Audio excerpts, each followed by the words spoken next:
toda a nossa comunidade. A gente tem muita coisa para ligar hoje aqui.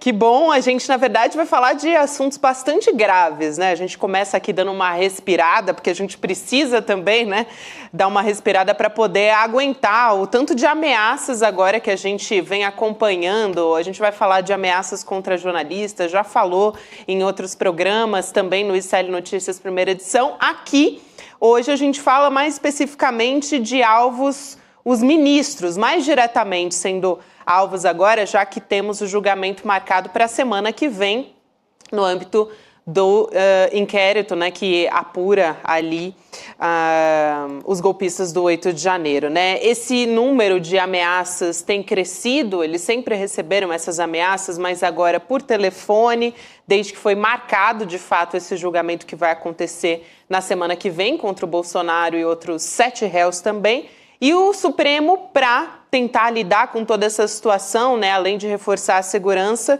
montou um esquema justamente para acompanhar todo esse caso na semana que vem, né, Demori? E depois, mais para frente, a gente vai falar sobre jornalistas que estão sendo monitorados também. Muitos até não têm uma relação com esse caso, mas acho que está muito relacionado ao crescimento da extrema-direita, né, e a esse sentimento que vem crescendo na nossa sociedade.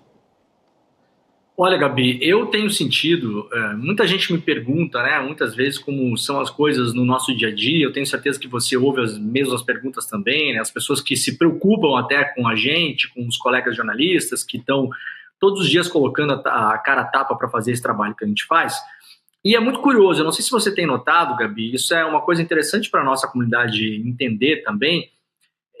Depois do fim da eleição, depois do 8 de janeiro, principalmente, 8 de janeiro foi um marco muito importante, pelo menos para mim, pessoalmente, porque eu senti que as coisas deram uma boa acalmada, sabe? Tava tudo, assim, parece que aquela loucura que explodiu no 8 de janeiro, e depois a reação que as instituições tiveram, as pessoas sendo presas, os procedimentos investigativos sendo abertos, os processos sendo julgados, as pessoas sendo condenadas, deu uma boa arrefecida nos ânimos. Eu senti isso assim quando eu pego muito avião, né? Toda semana estou fazendo aí essa ponte aérea maluca aí. E aí, nos últimos tempos, eu tenho sentido o clima mudar. E parecia um pouco coisa da minha cabeça, sabe? Eu fiquei muitos anos andando com segurança, né? Nos últimos tempos dei uma aliviada em relação a isso também, mas parecia coisa da minha cabeça, parecia que tinha alguma coisa no ar, principalmente depois daquele caso daquele rapaz que se explodiu na frente do STF. Sim. A gente viu, parece que o bolsonarismo, conforme ele diminui de certo modo, não que ele esteja desaparecido, né? Mas a gente viu em Copacabana nesse final de semana, menos de 20 mil pessoas, lembrando que o Bolsonaro já botou mais de 100 mil pessoas na Avenida Paulista. Parece que ficam só, sabe aquele fim de festa, Gabi, que fica só as pessoas erradas?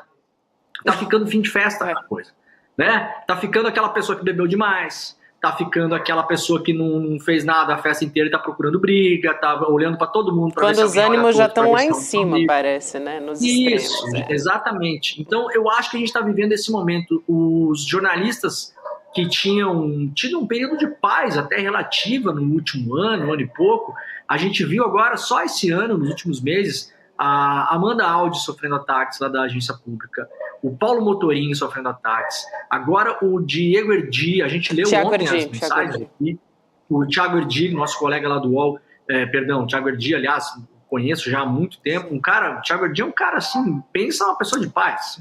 Fez parte da Brage também, né? Então já acompanha ameaças jornalistas há muito tempo, agora sendo alvo de fato, né? Exatamente, com um endereço vazado, com rotina da sua própria rotina vazada, aquele graduação de ameaça que a gente sempre fala, né? Você tem uma graduação de ameaça quando começa a ficar muito próximo de pessoas divulgando, por exemplo, onde estudam os seus filhos, a rotina que você faz no dia a dia, isso começa a ficar muito preocupante. E, claro, nós estamos chegando, na próxima semana, a um fator definidor para o Brasil, que é o Bolsonaro muito possivelmente virando réu no STF. Então, a gente teve esse movimento do Eduardo Bolsonaro essa semana, ficará nos Estados Unidos, falou, aliás, agora que só volta para o Brasil quando Alexandre de Moraes sair do STF. Acabou de dar essa declaração, né? Então, você veja, esses ânimos se exaltam de novo. O Brasil entra, infelizmente, num momento de tensão mais uma vez. a gente começa a ficar preocupado com colegas jornalistas mais uma vez. E, claro, os ministros vão tomar todos os cuidados aí nesse ano e no próximo, no mínimo, porque nós vimos o que essas pessoas são capazes de fazer, não só no 8 de janeiro, mas aquele rapaz que, por incompetência ou imperícia, né, acabou não conseguindo o seu intento, que era entrar no Supremo Tribunal Federal e explodir uma bomba dentro do plenário, era a ideia do tio França, que ele acabou se suicidando na frente do STF. Então, olha, a gente tem que abrir muito o olho, Gabi, porque as coisas vão ficar cada vez mais tensas daqui para frente. Com certeza, estão ficando, a gente está sentindo, né, Demori, não é uma coincidência, agora está ficando muito claro, porque até o Eduardo Bolsonaro está fazendo uma ofensiva muito forte, né, publicou o vídeo nessa semana nas redes, está articulando, tentando se aproximar ali dos deputados, dos parlamentares dos Estados Unidos, do próprio Donald Trump, do Elon Musk. Esse é o plano, né, do Eduardo Bolsonaro, da família Bolsonaro e da extrema-direita. Inclusive, deputados da base do Donald Trump lá no Congresso dos Estados Unidos enviaram uma carta para a Casa Branca pedindo que o governo dos Estados Unidos, olha só, gente, adote sanções contra o Alexandre de Moraes. Esse que você está vendo aí na sua tela é um trecho da carta desses deputados que eles enviaram para a Casa Branca e eu vou ler esse trechinho aqui. Então, abre aspas. O indiciamento do ex-presidente Jair Bolsonaro não tem a ver com justiça, mas sim com a eliminação da concorrência política por meio de lawfare judicial, assim como o presidente Trump foi alvo antes de fazer o maior retorno político da história. Tem também o deputado republicano Richie McCormick, foi para as redes sociais, que é uma prática também da extrema-direita, né, para pedir apoio, para que mais congressistas assinem essa carta. Ali escreveu nas redes o fato de que o Eduardo Bolsonaro, que é o deputado mais votado lá do Brasil, filho do ex-presidente, tenha sido forçado a buscar exílio, demonstra alarmante deterioração da democracia, tal, enfim, adotando justamente esse discurso que vem sendo muito praticado aqui pela extrema-direita brasileira e muito capitaneado pelo Eduardo Bolsonaro, né, Demori? Eu acho muito preocupante que, de fato, a gente está vendo uma adesão, né, ainda que seja de parte desses parlamentares. A gente tem que lembrar algumas coisas, né, Gabi? Nos Estados Unidos também existe aí... Voltamos, tá tudo certo. Não caímos, não caímos, Tá. imagina. Nos Estados Unidos também existe aí Carla Zambelli, né? Nos Estados Unidos também tem Marcos Duval. Esses congressistas, a gente fala congressistas dos Estados Unidos, parece que é gente séria, né? Essa gente aí, Gabi, pro seu deleite, eu vou falar aqui, é um bando de cretino e vagabundo, né? Não tem outras palavras. Tava com saudade. Não tem outras palavras, Gabi. Porque, assim, lá também tem esse tipo de gente imbecil cada vez mais. O trumpismo, ele tomou conta dos republicanos como o bolsonarismo e a extrema-direita tomou conta do que era antigamente uma direita democrática no Brasil, como nós noticiamos ontem aqui a morte do Cláudio Lembo, que era das pessoas de direita no Brasil democrático. A gente tem aí José Sarney ainda vivo, né? O próprio Geraldo Alckmin, José Serra, mas são pessoas em extinção, né? Agora, Gabi, eu não sei se eu estou errado, eu vou propor aqui um desafio lógico, tá? Você me ajuda, talvez eu esteja ficando maluco. Veja, não existe, tem um problema com duas soluções, e as duas soluções elas levam a um problema maior. O Eduardo Bolsonaro se, aspas, asila nos Estados Unidos. Não existe motivo para isso, porque o seu algoz, apontado inclusive por esse deputado aí lá dos Estados Unidos, esse Marcos Duval que fala inglês, né? Ele fala o seguinte: o Eduardo Bolsonaro está sendo perseguido pelo ditador Alexandre de Moraes. Então, o problema lógico é o seguinte: não existe nenhum procedimento do Alexandre de Moraes contra o Eduardo Bolsonaro. Nem a apreensão do passaporte, que ele poderia utilizar, né? O STF já disse que não vai investigar, não tem nada a respeito disso. Não tem nada. Então, ou nós temos um problema que é o seguinte: ou nós temos uma mentira sendo contada em público, que é uma perseguição contra o Eduardo Bolsonaro pelo Alexandre de Moraes, que não existe, ou, Gabi, nós temos coisa pior. Existe algum tipo de procedimento contra o Eduardo Bolsonaro em sigilo e o Eduardo Bolsonaro já sabe disso. Então nós temos um problema. Ou nós temos um problema de vazamento de informações, e hoje pela manhã, no ICL Notícias primeira edição, no N1, a gente mostrou uma notícia que foi publicada pela Bela Megali, no jornal o Globo, mostrando que o Eduardo Bolsonaro já sabia, antes de ficar nos Estados Unidos, que o passaporte dele não seria apreendido pelo STF, ou seja, houve vazamento de informação dentro do STF, eu posso imaginar? Será que foi? Para o Eduardo Bolsonaro? Então, Gabi, ou eles simplesmente estão contando uma mentira pública, o que não é novidade nenhuma em relação a essas pessoas, ou o Eduardo Bolsonaro sabe de coisas que ele não deveria saber. Então nós temos um problema aí, né? E uma outra questão importante, o vídeo dele, você lê um trecho aí, é um vídeo que ele gravou falando, veja se não lembra algum outro momento da nossa história, por exemplo, 2018, eleições de 2018, né?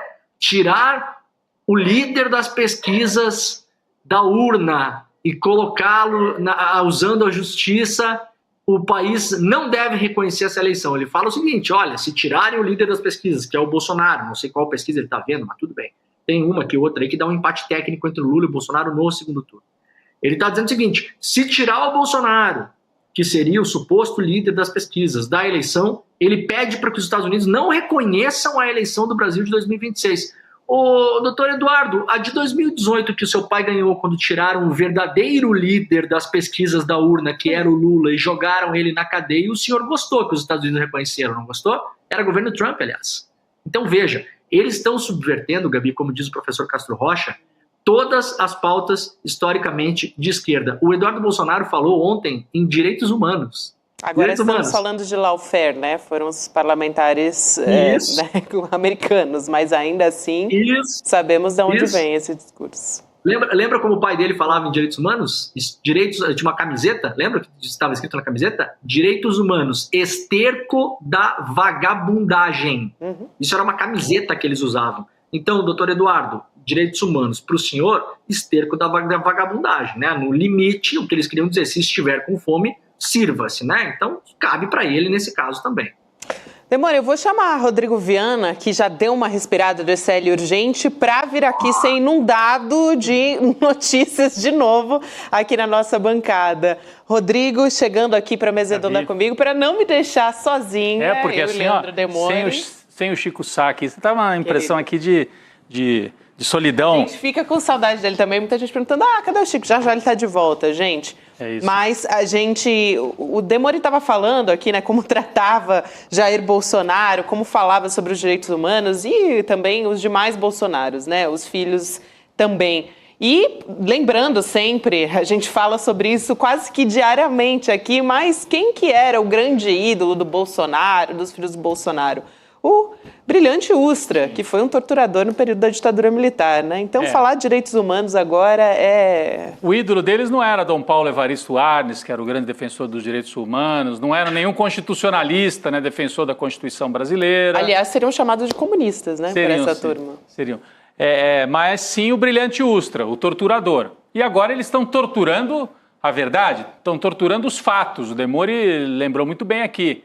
Quer dizer, o Eduardo Bolsonaro diz que não pode voltar. Mais do que isso, ele faz um deputado lá dos Estados Unidos fazer uma declaração, né? Ele faz com que esse deputado apresente uma declaração dizendo que, olha, veja só que absurdo, Eduardo Bolsonaro não pode voltar, o Brasil está aqui exilado nos Estados Unidos. Mentira! A gente sabe que a extrema-direita não lida com a verdade. Mas eles estão lidando, nesse caso, com um absurdo. Eduardo Bolsonaro não só ia voltar ao Brasil, como estava tudo preparado para ele ser o presidente da Comissão de Relações Exteriores. Já estava tudo acertado. O PL estava achando meio esquisito. O Valdemar estava achando que era melhor não. Mas se ele insistisse, ele poderia ser o presidente da Comissão de Relações Exteriores. E não tem nada contra ele, não tem nenhuma investigação, ele não é denunciado. Ele não está sendo julgado. Que ditadura é essa, né? Que ditadura é essa? Aliás, eu pergunto mais uma vez para o Tarcísio de Freitas, governador de São Paulo. O senhor governa debaixo de uma ditadura judicial, eleitoral, botou o senhor como governador de São Paulo? Uma ditadura em que o PL tem 100 deputados e o PT, o partido de esquerda, é minoritário na Câmara? Que ditadura é essa? Que, aliás, estão dominando muitas comissões ali, né? Agora, Demônio, só para completar, eu acho que é importante a gente ficar de olho também. Mais cedo eu tentava adiantar um pouco esse assunto no ICL Urgente, mas aqui a gente tem um pouco mais de tempo. A gente olha para o Bolsonaro, o pai, para o Bolsonaro, o filho, o Eduardo, e fala, ó, eles estão frágeis. Eles mostraram fragilidade, fizeram um ato pequeno para o que eles esperavam no domingo, apareceram chorando, ficaram com a imagem de Fujão. O filho de Fujão e o pai de Chorão. Né? Agora, tem o outro lado, que é o Eduardo Bolsonaro está articulando esse tipo de coisa, que a gente vê, é muito grave. Já tinha um projeto de lei para sanção ao Alexandre de Moraes rodando lá na Câmara dos Deputados. Agora, os trumpistas deputados não querem nem projeto de lei, eles estão pedindo direto para a Casa Branca, para o presidente, faça a sanção diretamente pelo Poder Executivo. A gente pode ver nas próximas semanas isso acontecer, na véspera do julgamento. Então é realmente rasgar qualquer tipo de defesa técnica e é o oposto do que o Lula fez. Ontem mesmo o nosso colega William De Luca publicava nas redes sociais dele o que o Lula disse no momento em que foi preso. Eu vou cumprir, eu estou aqui no Brasil, a justiça brasileira é uma injustiça, mas eu vou cumprir e vou brigar para provar que eles estão errados. E reverteu por dentro das instituições. Dentro do devido processo legal. Dentro do processo legal, apesar de toda a perseguição que ele sofreu. É verdade que ele só conseguiu reverter porque apareceu uma tal de vaza-jato. Aí o Demore pode falar um pouquinho mais sobre isso, mas não é o caso de voltar nisso. Mas conseguiu. E fez a aposta e reverteu. O Bolsonaro já está apostando desde o começo em confronto, em intervenção estrangeira. Imagina se o Lula pedisse, não, a China, pelo amor de Deus, me ajuda aqui, eu estou sendo perseguido. Nunca fez isso. Então olha a bandalheira, o que é essa extrema-direita brasileira. É absurdo. Eu não sei se... Não, Rodrigo, sabe que uma coisa, só para complementar o que o Rodrigo falou, claro. a gente debateu sobre isso ontem aqui também, Gabi. Essa ofensiva, vejam, por que parece, né, Rodrigo, parecia maluquice que fosse acontecer alguma coisa em novembro do ano passado. E aí, já em janeiro desse ano, o Trump já assumiu, deu aí 20 e poucos dias, 30 dias, a gente já teve aquela movimentação do governo dos Estados Unidos contra o Brasil, né? Oficial, inclusive, falando do próprio ministro Alexandre de Moraes. A gente viu acontecer lá fora, por exemplo, o Trump bloquear com uma canetada os bens do promotor do Tribunal Penal Internacional, porque denunciou o Netanyahu, gente. Então, nos Estados Unidos, eu não sei se o cara tinha uma casa, um apartamento, o que era lá, o Trump deu uma canetada e bloqueou. Imagina se a gente fosse imaginar isso, Rodrigo, em todos os acordos que foram feitos internacionais do pós-guerra, isso não passaria nunca pela cabeça de nenhum presidente dos Estados Unidos. Por mais que eles sejam imperialistas, colonialistas, movimentem a sua máquina de guerra, há certas regras nessa dança, né, Rodrigo? Você que é um cara que é muito, muito ligado, muito especialista em política internacional, há certas regras nessa dança que os próprios senhores da guerra criaram que você não quebra, né? Então, você até apunhala alguém pelas costas, mas você vai lá e dança com a pessoa primeiro antes de apunhalá-la. Você não apunhala ela durante a dança, você apunhala depois. Você tem algumas regras que no mais, às vezes, são umas regras que só servem à hipocrisia, mas pelo menos, né, Rodrigo, até um pouco tempo atrás, elas deixavam um mundo mais ou menos previsível. Você sabia que aqueles passos não seriam dados. Na semana retrasada, com uma outra canetada, o Trump determinou que vários países do mundo, cidadãos de vários países do mundo, são persona não grata nos Estados Unidos. Hoje não podem mais pousar nos Estados Unidos, qualquer cidadão. E aí, claro, né, Gabi, você vai ver quais são os países, né? Chad, República do Congo, né? São países, obviamente, da periferia do sistema, não por conta dos seus modelos de democracia ou não democracia. A Arábia Saudita, obviamente, não está nesse jogo, que é um grande parceiro dos Estados Unidos, claro, né? Então, há ditadores amigos e há ditadores que não são amigos. Então, não está longe da gente imaginar que até mesmo para bagunçar o julgamento, não se declare, por exemplo, os ministros do Supremo do Brasil persona não grata nos Estados Unidos, impossibilitados de pousar nos Estados Unidos. A notícia que nós tivemos hoje é que possivelmente aí uns amigos, ou sei lá eu quem, do Eduardo Bolsonaro, estão investigando.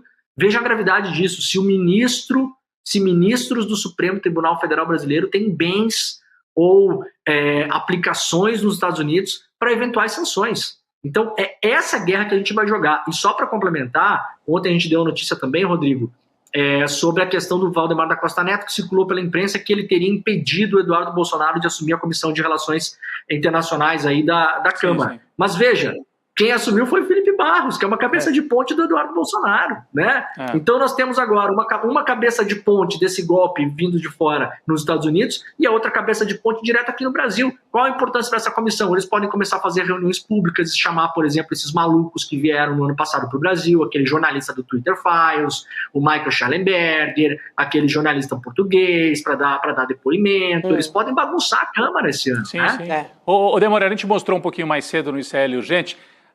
O PL abriu mão da Comissão de Constituição e Justiça, porque o PL, como maior partido, faz a primeira escolha. Né? É essa a regra lá na Câmara. Então, o PL tem direito de fazer a primeira escolha. Normalmente, você escolhe a Comissão de Constituição e Justiça, Gabi, que é a mais importante. Todos os projetos têm que passar por lá, seja de que área for. Dessa vez, o PL fez a escolha de Comissão de Relações Exteriores, abriu mão de Constituição e Justiça. Porque, nesse momento, é mais estratégico. Interessante, mais estratégico para eles. Para você ver o tamanho, assim, a importância que o bolsonarismo e que o PL junto estão dando para essa articulação que vem de fora para dentro. É muito grave. Encabeçada pelo Eduardo. Pelo Eduardo, isso mesmo. Ele pode ser fujão, chorão, mas ele está articulado com a direita que está no poder nos Estados Unidos. Não vamos subestimar o inimigo, o adversário da democracia no Brasil. Ele tem força. Exato. E a gente viu aí agora o trecho dessa carta, né? Ainda que seja, como a gente já colocou aqui, parte de alguns parlamentares da extrema-direita lá dos Estados Unidos. Até algumas pessoas aqui do chat comentando. Quem é que faz frente a esses parlamentares, né, republicanos lá nos Estados Unidos? Porque aqui, a gente até já conversou com o Elo uma vez sobre isso, né? Que teve um parlamentar democrata uma vez que se levantou... Isso foi durante o discurso do Trump, né? Trump, exatamente. Mas a maioria deles ficou ali, levantou uma placa, mas foram minoria dos democratas que fizeram isso, né? E a gente vive uma situação aqui no nosso Congresso que a gente tem parlamentares progressistas que se levantam contra essa situação, mas também estão em minoria, né? Vamos ver até onde o Trump leva isso, né? Seria da maior gravidade. O Demore já mostrou aí que o Trump rasgou qualquer razoabilidade que a gente esperava do governo dos Estados Unidos ao fazer essa sanção para um membro de uma corte internacional, inclusive, né, que estava sancionando o Netanyahu. Mas vamos ver se ele vai tomar essa medida como poder executivo. Uma coisa é um comitê da Câmara dos Deputados lá nos Estados Unidos propor um projeto que pode levar à perseguição do Alexandre de Moraes. Outra coisa é uma canetada, né, Demore, que venha do Poder Executivo e coloque sanção direta para o Alexandre de Moraes ou para outros do Supremo brasileiro. Aí é declaração de guerra contra o país, né? Porque é muito grave. Será que o Trump quer comprar essa briga nesse nível?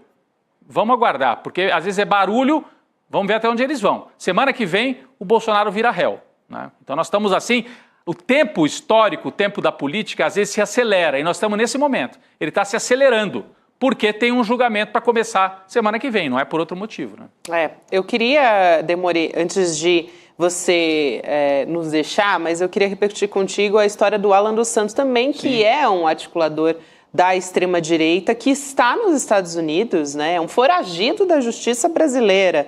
Inclusive, o Alexandre de Moraes, aqui explicando essa história que envolve o Alan dos Santos, né? Mas o Alexandre de Moraes, ele mais uma vez, né, ele mandou a Meta e o X colaborarem, né, ele cobrou dados, o Alexandre de Moraes, do Alan dos Santos, porque ele tem contas nessas redes sociais. Então, o Moraes ele deu 10 dias para essas empresas passarem para a Polícia Federal todas essas informações dessas contas que estão sendo usadas pelo blogueiro ali da extrema-direita, bolsonarista, e tem uma multa também que pode ser aplicada, que é de R$100 mil por dia, se não for cumprido essa medida, né? Se não for cumprida essa medida determinada pelo Alexandre de Moraes. E aí o ministro ele atende nesse caso, vamos dizer assim, a um pedido da Polícia Federal em investigações sobre fake news contra a jornalista Juliana Dalpiva, né? Que é aqui do ICL Notícias.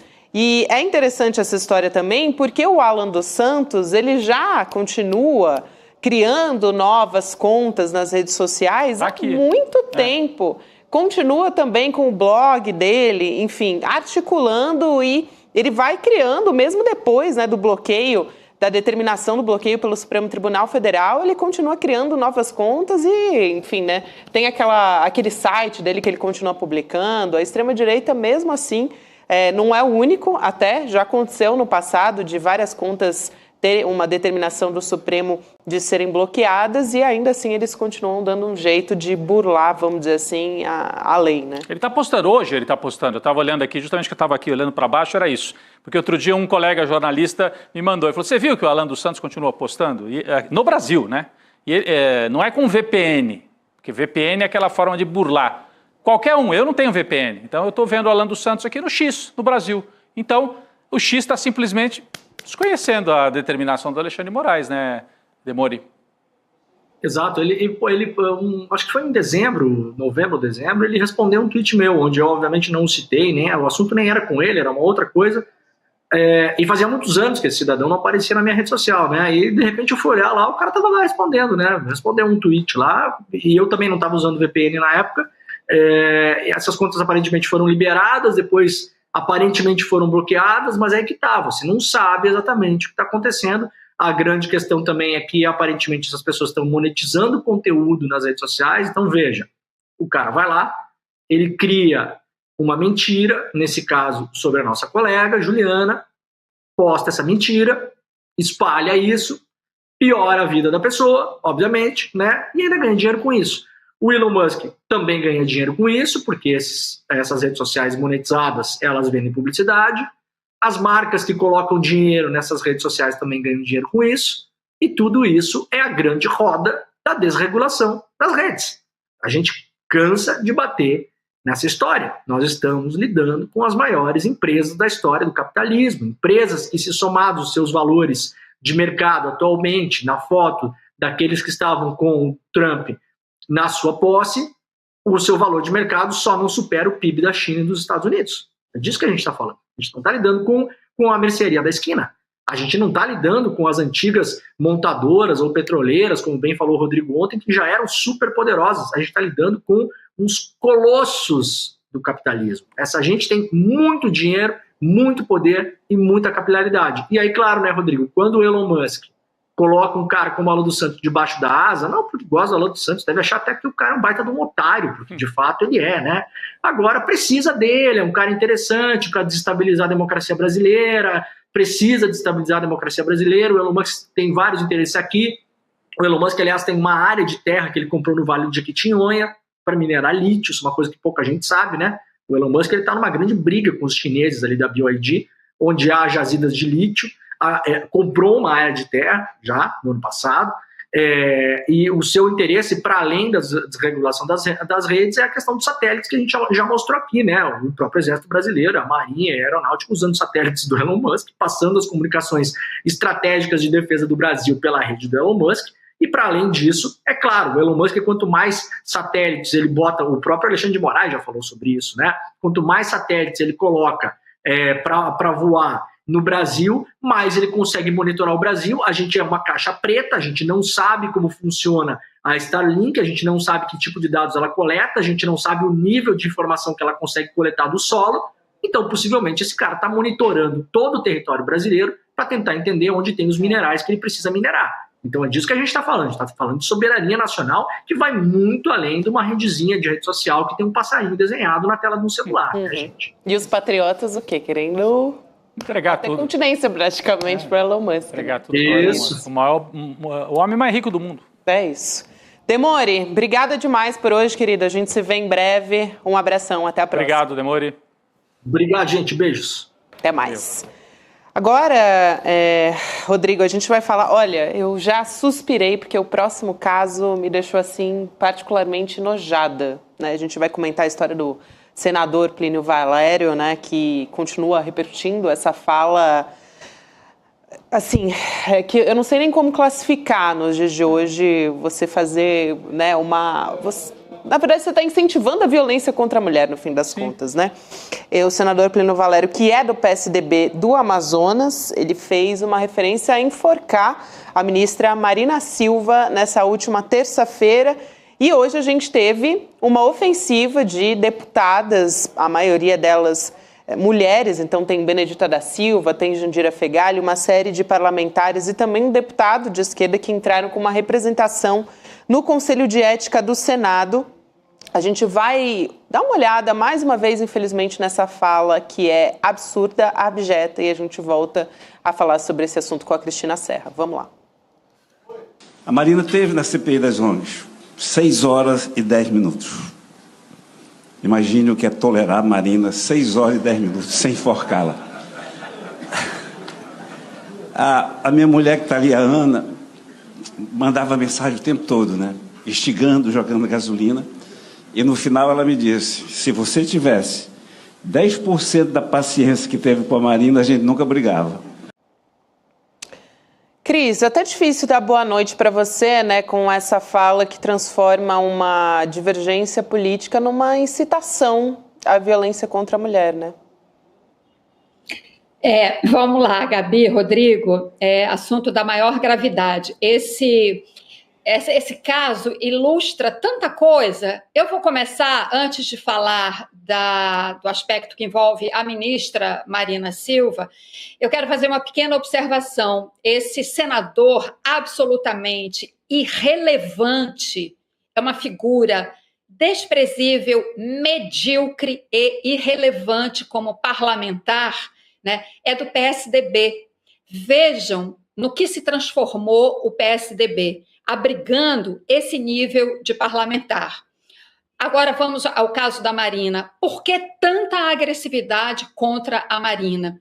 Porque certamente este senador, né, representa os interesses do que há de mais atrasado e retrógrado com relação ao meio ambiente, né? Ele reclama do atraso, né, na autorização para uma estrada que liga Manaus a Porto Velho. É por isso que ele se refere, ele lembra dessa participação da ministra Marina Silva na CPI das ONGs, que é uma estrada que todo mundo sabe, todo mundo que realmente leva a ciência, né, os dados científicos em consideração, sabe que vai resultar num grande desmatamento numa região da floresta amazônica ainda bastante preservada, né? Então, por isso, essa truculência dele contra a ministra Marina Silva, que vai muito além, Gabi e Rodrigo, de uma quebra de decoro parlamentar. Claro, esse é o instrumento ao alcance das deputadas e do deputado que entraram com a representação no Conselho de Ética, mas é muito mais, a gente sabe que é muito mais do que uma quebra de decoro parlamentar, é uma incitação à violência que não pode, de fato, ser tolerada. Eu até acho que esse número é muito pouco, de apenas 9 deputados assinando essa representação, né? Eu acho que a Câmara tinha que se posicionar de uma maneira muito clara, né? E acho que, Gabi, você deve trazer aí a manifestação do senador Davi Alcolumbre, que eu acho que também ficou muito a desejar diante da gravidade dessa fala deste senador, que eu repito, é truculento, medíocre e irrelevante. E fala com uma fala mansa, né? Cita a mulher, aí todo mundo ri em volta. Naturaliza, né? Assim, vamos falar de enforcar. Imagina se fosse assim o próprio Alcolumbre. Sabe, eu estava lá na sessão, aí me deu uma vontade de enforcar o presidente do Senado. Seria um escândalo completo também. Então, assim, é de uma violência. Não importa que ele está falando rindo e com jeito manso. Ele não está falando com um jeito na forma agressiva, mas o que ele diz é de uma grande violência, né? O pior é que isso acontece todos os dias, né, Cris? Assim, não me espanta nem um pouco ele falar com essa cara deslavada, com essa tranquilidade, porque é assim que acontecem as agressões contra as mulheres diariamente. Até a gente tem a fala da própria Marina Silva a respeito disso, que, aliás, eu acho que foi muito serena diante dessa violência que ela está sofrendo, né? E falando publicamente a respeito disso, altiva. Vamos ouvir a fala da ministra, então, a respeito disso. Vamos lá. Dificilmente, talvez, isso fosse dito se o debate fosse com um homem. É dito porque é com uma mulher. É dito porque é com uma mulher preta, uma mulher de origem humilde e uma mulher que tem uma agenda que, em muitos momentos, confronta os interesses de alguns que, no meu entendimento, deveria ficar apenas no espaço da divergência política. É isso, né?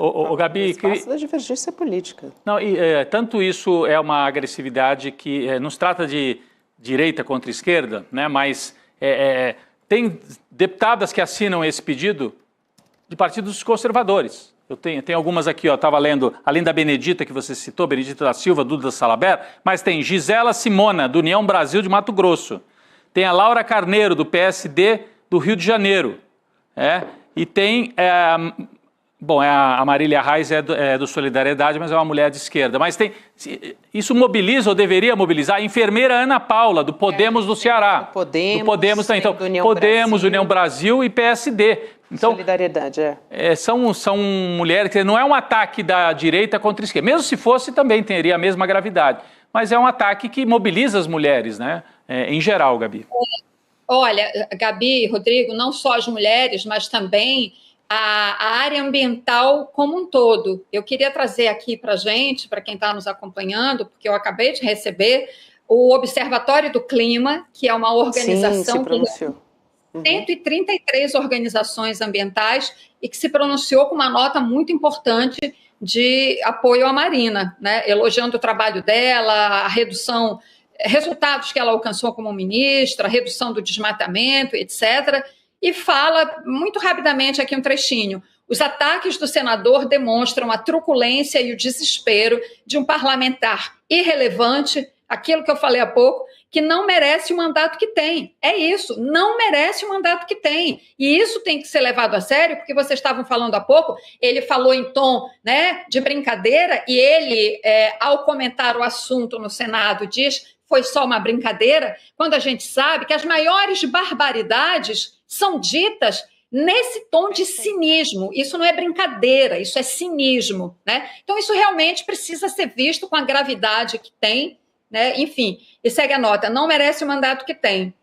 Aí fala da resposta da ministra e fala, isso não pode terminar assim. Esperamos que o Congresso faça o seu trabalho e puna exemplarmente Plínio Valério por seus crimes. A palavra é essa, é crime, não é brincadeira.